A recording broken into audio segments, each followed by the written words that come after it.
আমার সমস্ত প্রিয় দর্শক বন্ধুরা, কম্পোজিশন ড্রয়িং আঁকতে গেলে অবশ্যই এই ধরনের মুখগুলো বা ফেসগুলো প্র্যাকটিস করা অত্যন্ত জরুরি। তাই যদি নিজেদের কম্পোজিশন স্কিল যদি ঠিক করতে হয়, তাহলে অবশ্যই আমার এই ভিডিওটি পুরোটা দেখতে হবে এবং সাবস্ক্রাইব করতে হবে। তা দেরি না করে সাবস্ক্রাইব করে ফেলো। এখানে আমি টোটাল 8 রকম ফেস এঁকেছি।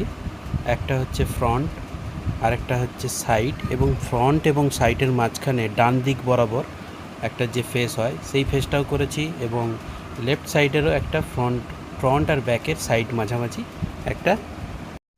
মোট একটা কম্পোজিশন ড্রয়িং করতে হলে যত ধরনের ফেস দরকার পড়ে আমি প্রায় সব রকমের ফেসই আঁকলাম, এবং এগুলোকে কিভাবে একটা কম্পোজিশন বানাবো সেটারও ভিডিও আমি পরবর্তীকালে ছাড়ব।